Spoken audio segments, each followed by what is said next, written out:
All right, let's get straight into it. Today, we're breaking down GigaBrain-0.5M, the new vision language action model from Giga AI. This is a purely technical look at how they're leveraging world models with reinforcement learning to really push forward what's possible in robotic planning. Okay, here's our roadmap for this breakdown. First, we'll define the core planning problem they're tackling. Then we'll introduce the model itself and its training framework, which they call RAMP. We'll walk through the 4 stages of that framework, and then, of course, we'll look at the results. So let's start with the fundamental challenge. The paper frames this as the myopia of current VLA models. And this is, without a doubt, the main bottleneck that's holding back performance on complex, multi-step tasks. So why is that? Why are even our best models so short-sighted? Well, it really boils down to foresight. These models are incredibly good at reacting to the current state of the world, what's right in front of them. But planning a long sequence of actions to achieve a goal that's many steps away, that's a completely different and much harder problem. The paper puts it really directly. This isn't just a minor issue, it's an architectural bias. These models are fundamentally built for reactive control, not for looking ahead. They see what's happening right now, but they can't effectively imagine the downstream consequences of their actions. And overcoming this exact limitation is the entire point of GigaBrain-0.5M. So how does Giga AI tackle this myopia? This is where GigaBrain 0.5M comes in. Now, it's not a brand new model from scratch. It's built on their GigaBrain 0.5 foundation, but it's supercharged with a new training framework designed specifically to give it that missing foresight by conditioning its actions on a world model's predictions. And that framework is called RAMP.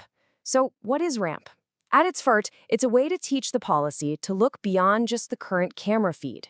It forces the policy to also consider what a separate, powerful world model predicts will happen next and how valuable that predicted future is. It's essentially like giving the robot its own internal physics simulator. Now, to really understand why RAMP is a step forward, just look at how it compares to older methods like recap. Recap conditioned its policy on a really simple, sparse signal, basically just a binary good or bad flag. You can imagine that's not a lot to go on.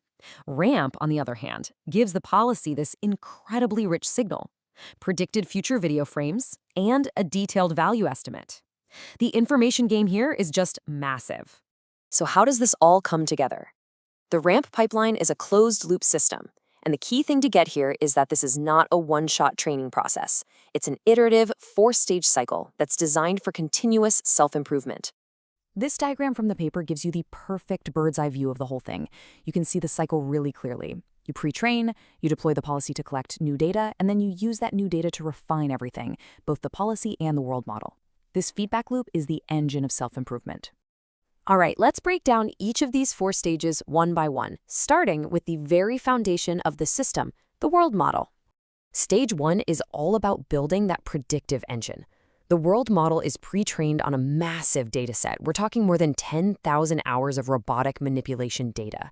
Its entire job is to learn the physics of the world so it can accurately predict 2 things: what the scene is going to look like in the near future, and how good that future state is for completing the task. Okay, on to stage 2.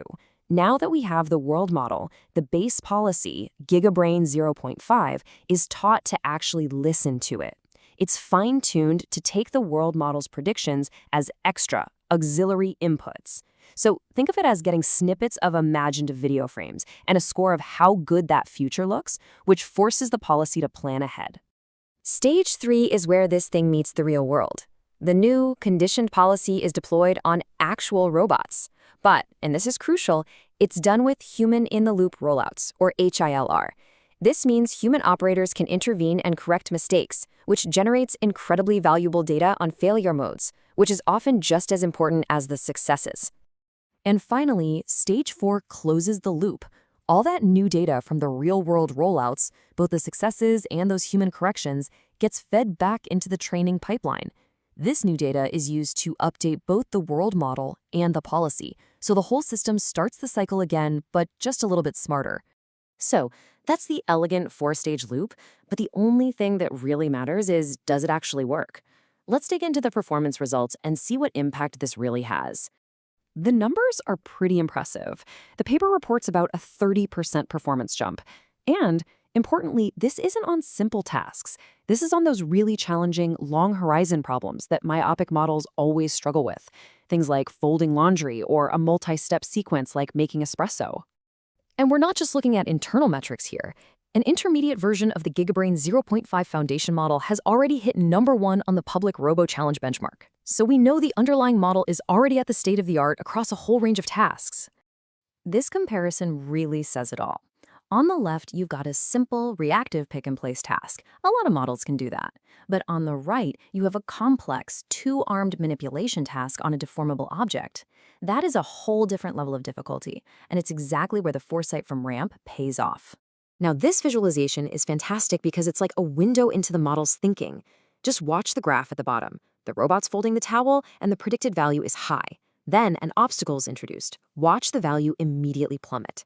The model knows things have gone wrong, and as soon as the robot clears the obstacle, the value shoots right back up. That is foresight in action.